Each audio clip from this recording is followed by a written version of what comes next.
Chapter 19-21. Conan was not very eager to travel with the caravan. She grumbled that her alone time with Ray was interrupted when Ray was not around. She could see the mocking gazes of other guards who didn't see Ray handle the big thuggish man. They were looking at them as if they were baggage. In the end, Conan didn't care about their opinion, but she thought it would be much better for her to travel with Ray alone. Not to say, faster. She didn't understand why Ray accepted the job since they had enough money from stealing. But she did not voice her complaints to Ray. She long ago decided to follow him. She would tell him only when she felt him doing something bad for his health. Ray, contrary to Conan's beliefs, knew well enough how she felt. He even told her that this would help them legally cross the border, but she didn't care. He knew Conan wouldn't mind blowing a few outposts to smithereens in order to cross the border with bang. He could just exasperatedly shrug and cease caring. Conan and Ray sat on Karubo's wagon, holding hands and just relaxing. It was a week since they started their journey with Karubo, and so far, only a few bandits popped up that were handled by the other merchants' guards. But today, just an hour ago, they left the caravan as Karubo was heading towards the Land of River, as crossing to Land of Fire was easier through it. Karubo was humming a song when Conan's hand suddenly tensed. Ray noticed it and instantly knew her papers were disturbed and activated his nature sensing. They were chased by a few people from the caravan. All of which were guards that looked at them mockingly. Ray sighed and nodded wearily at Conan. He wanted to try his kenjutsu anyway, so this was a good thing. 20 men suddenly jumped out of the foliage. Ray and Conan were watching them in complete disinterest since the men were as obvious as the sun in the sky as they tried to sneak around. Karubo. You better leave all your money here. A blonde man with a katana shouted in a mocking and loud tone. Kaito.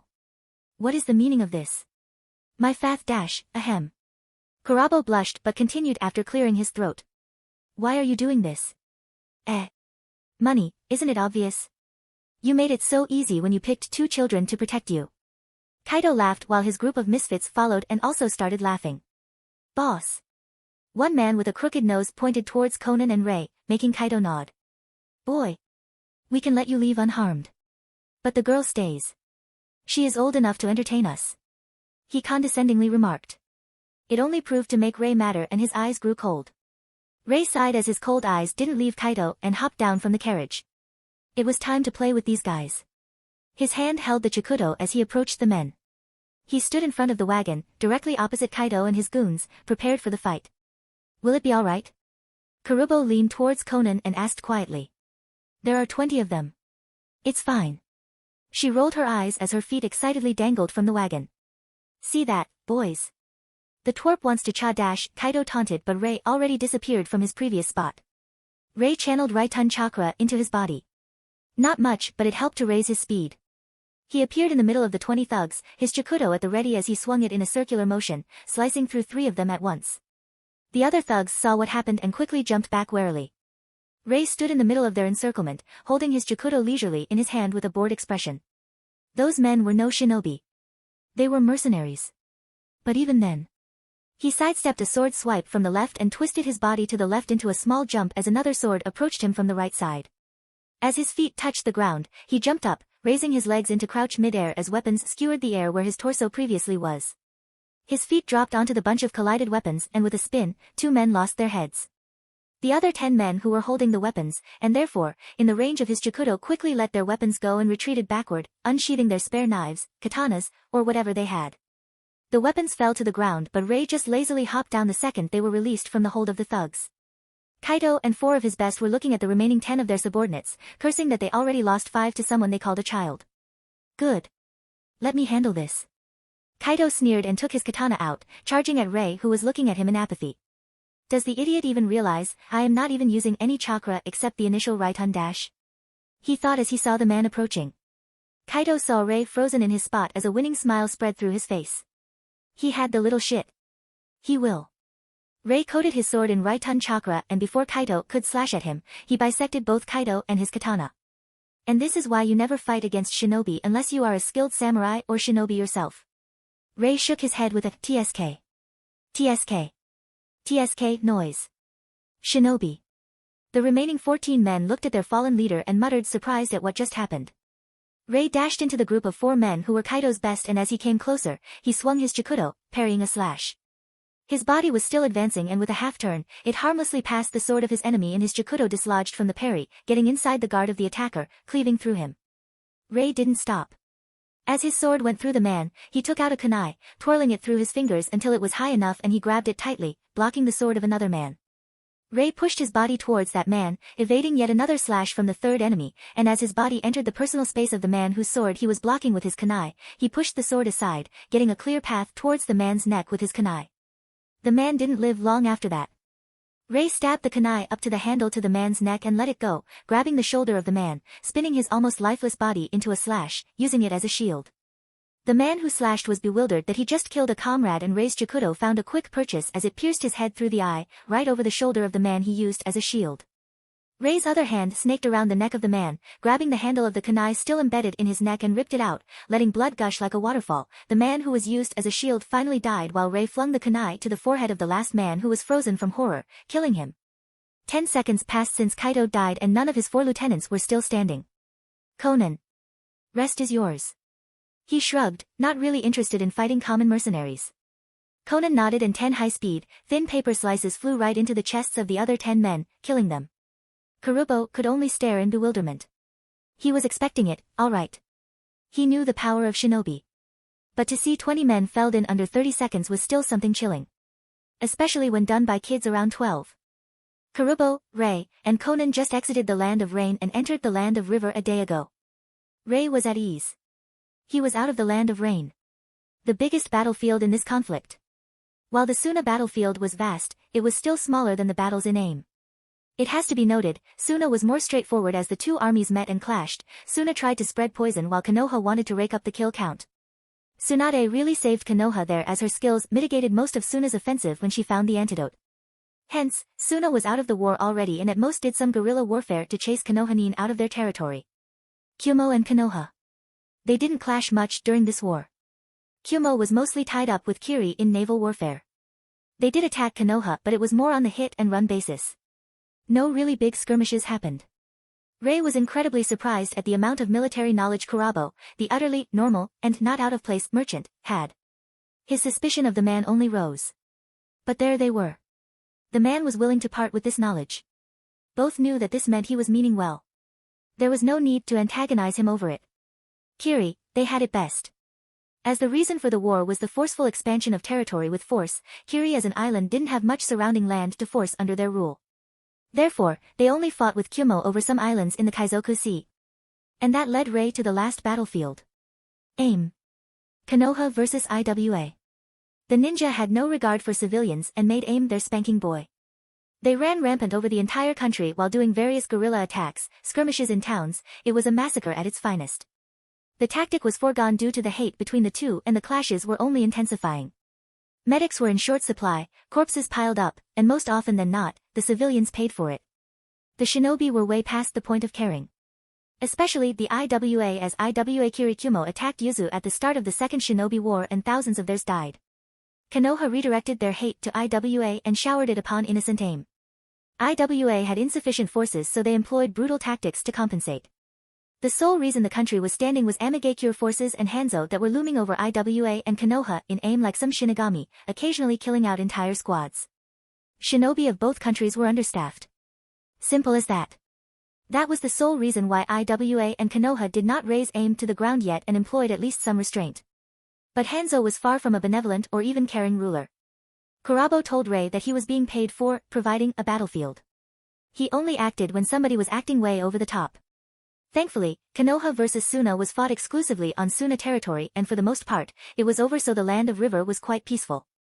And damn, the daimyo of the Land of River had to pay a lot of ryo for that too. It was evening and the party sat around the fire as they cooked a few rabbits. Kurubo, I think it is time to tell us your big secret, don't you agree? Conan asked impassively as she played with a paper crane. A paper crane that suddenly gained a bluish hue as she said it. She is way past amused and entered an annoyed mode. Rei mused inwardly. He was not about to intervene. Kurubo should have told them while they were still in AIM but he always had some excuse. Rei just clasped his hands under his chin and listened with a soft innocent smile. Somehow, seeing Conan trying to threaten the man was making her look very sexy to Rei. Plus they were out of AIM. Kurubo was no longer needed to vouch for them on the borders. It was time for him to start speaking. Kurubo shifted nervously as his eyes carefully stayed on the paper crane. He saw how these things shredded people into pieces. He was not about to be the next. Understand that this is hard for me too. Hi. He stopped when from the ground, papers started to swirl around him and stick to his body. In under 2 seconds, all but his head was covered by Conan's paper. Understand, she glared at him. I had enough. Spill or die. Kurubo gulped as he shook under Conan's killing intent. It was nothing extraordinary but for a civilian. Especially when said civilian recognized he is covered from neck to toes in exploding tags. He started to spill like a broken glass. Why yes. I work for Kiri. He shrieked, making Conan stop. Kiri? Ray joined the conversation. Kurubo started to fervently nod his head. I recruit bloodlines and unaffiliated ninjas to join Kiri. Ray almost face-faulted. Kiri, recruiting bloodlines. What? He mumbled, weirded out as it clashed with his knowledge of Kiri. Why? Conan though asked the million real question. Kurubo only stumped down as he knew he was not in a position to refuse to answer. During the First War, Kiri employed civilian merchants to go through battle zones. Dangerous work, sure. But it paid well. They were told to recruit Kekii Genkai clans or individuals willing to join Kiri. Many of these merchants died by the hand of those they tried to recruit. Hence my hesitation. He chuckled dryly. When Conan nodded in calmness and loosened slightly the papers, Kurubo released a massive sigh of relief. At the very least, he was not going to die today. He continued the story with his newfound courage. The amount of Kekii Genkai in Kiri doubled during that time. Yuki from Snow Country. Hashigaki from the Kaiju Ocean. Hiran clan from Wind Country. Kagaya from the border of the land of Fang and the land of Claw. We even managed to get shinobi from as far as Iwa. These merchant recruiters hired by the previous daimyo rose the shinobi forces of Kiri by 10% alone. Sure, Kiri had to be careful and screen all of them to discover any spies, but in the end, they were stronger for it. He chuckled in good humor. Konoha fancies itself heaven for Kekii Genkai users. Yet, it is Kiri that holds almost twice as many of them as Konoha does. 30% of Kiri forces have some Kekii Genkai when before this tactic at the start of the First War, not even 5% did and the clans were sparse. Ray nodded. He somewhat understood where his understanding failed him. Kiri will hate Kekii Genkai. In the future. But now. They adored and coveted them, it seemed.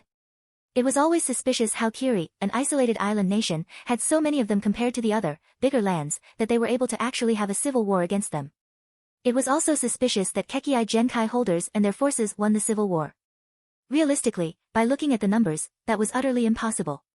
Most of the shinobi since the forming of shinobi villages were, after all, civilians born. The clans just did not have enough people to win. Even if some non-clan shinobi joined them, most would not. They were paid by the village, after all. Why would they join resistance when it would mean giving up their job, family, etc.? I joined because of my father. Kurubo pulled Ray out of his reverie. He was the man who was solely responsible for forming the Terumi clan. Ha! He was assigned to Iwa and managed to smuggle a lava user from there.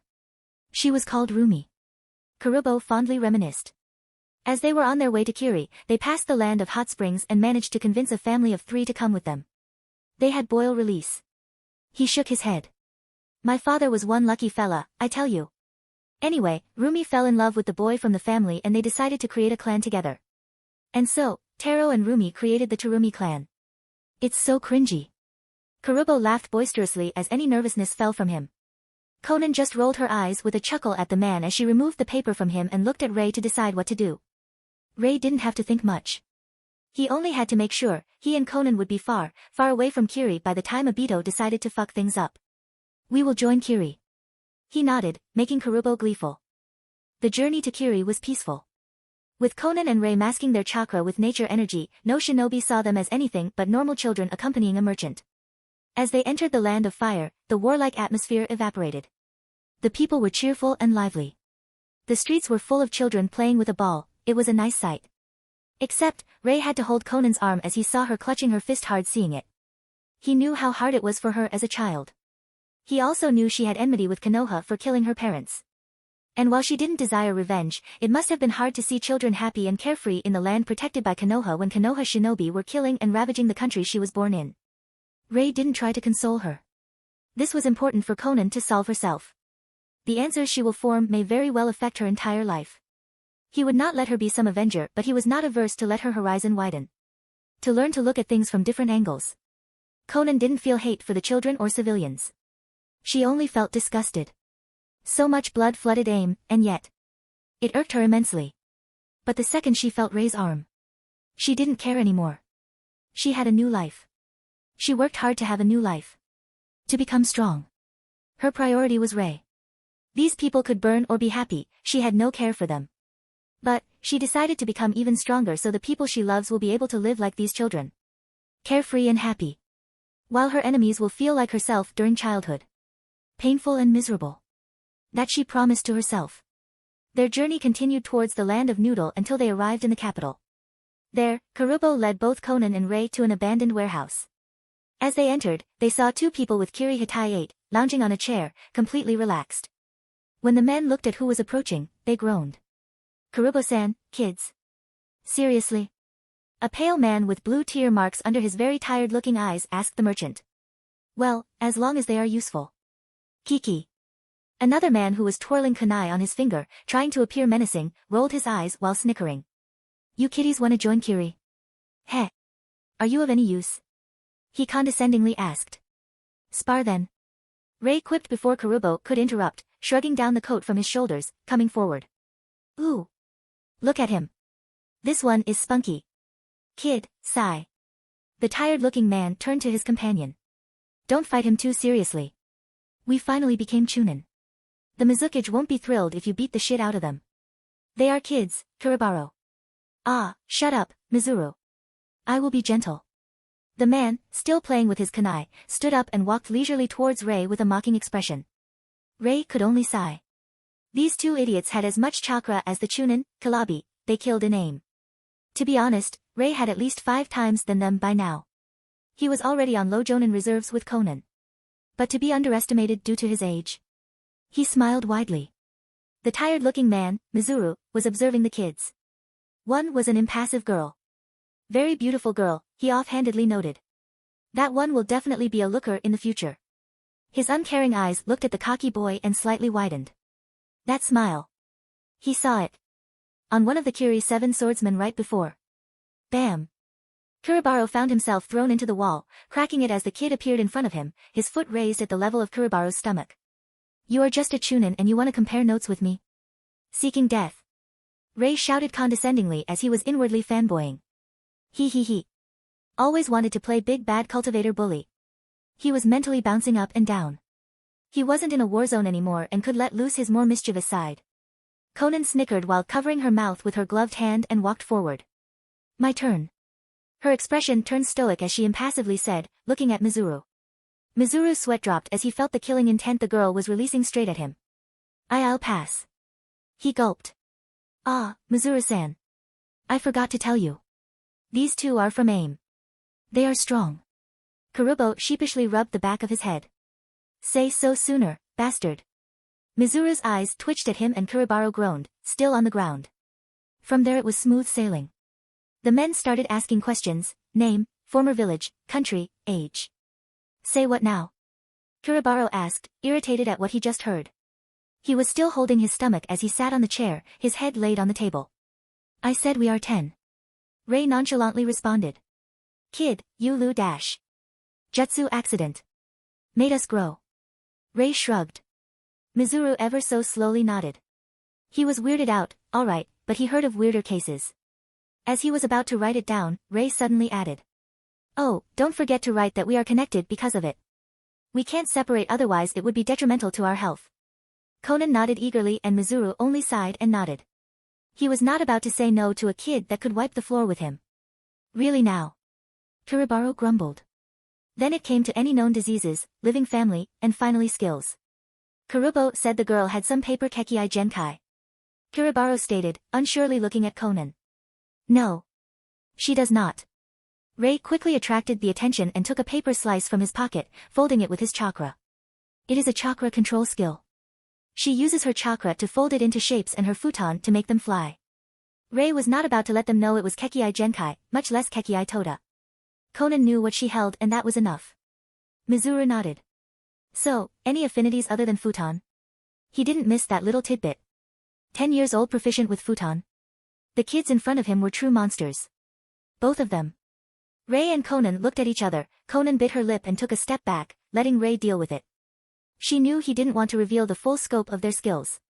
But she had no idea what she was allowed to reveal. Mizuru, seeing that little gesture, resisted a groan. He knew that he won't get a full account from the kids now. Alas, he was already used to something akin to this. Did not make it any less annoying though. Ray sighed as his head swirled with ideas about what to reveal. As for me, Raiton, Doton, and Suiton plus Kenjutsu, well, somewhat. It's all self-taught. He told them. He was not about to tell them that Conan and he were able to enhance their attacks with nature energy, nor was he about to reveal his sealing arts. He made tens of seals that he would never reveal to someone who he didn't trust. Also, he didn't tell them just how good he was with the affinities nor that he was starting to train Katon. Kuribaro almost dropped the documents when he heard the kid could do 3 elements. His jaw dropped. Did I hurt my ears when I impacted the wall? He mumbled, hitting his ears gently. Ray didn't care and just continued, gesturing at Conan. She is good at futon, doton, and suiton. Train the last ones together. Oh, and her specialty is origami. Again, Ray didn't tell them she could harden, sharpen, soak up water. Origami. That told them literally nothing of her real skills other than she uses paper. They had absolutely no clue that she could manipulate hundreds of paper slices at once. Plus Conan always had at least 1,000 explosive tags made by Ray in a storage scroll on a paper she had always on her body. She was starting to learn how to change herself into a paper. Plus she also started learning to draw explosive tags. And while her Fuinjutsu was looking to be abysmal at best even with the talent, it improved very, very slowly. There was so much Ray didn't tell them. Oh okay, then. Mizuru nodded. Oi. Are you sure you wanted the report to be like this? You know, you will have to prove it to Mizukichi later on. Kuribaro barked out. I am sure. Ray smiled, making him groan and bang his head on the table. Whatever. Your funeral. The man grumbled sullenly. And with that, they were registered as immigrants. The second the Mizukichi approved of their immigration they would be taken as people of Land of Water. Sure, they would have a lot of scrutiny and it will take years until they get a promotion but Ray wanted access to their water jutsu. He could bear with a few years of comfort in Shinobi Village while fending off any secret seekers if it meant access to Jutsu Library. Plus peace was coming. It would be much more beneficial to spend that time in a village than by themselves.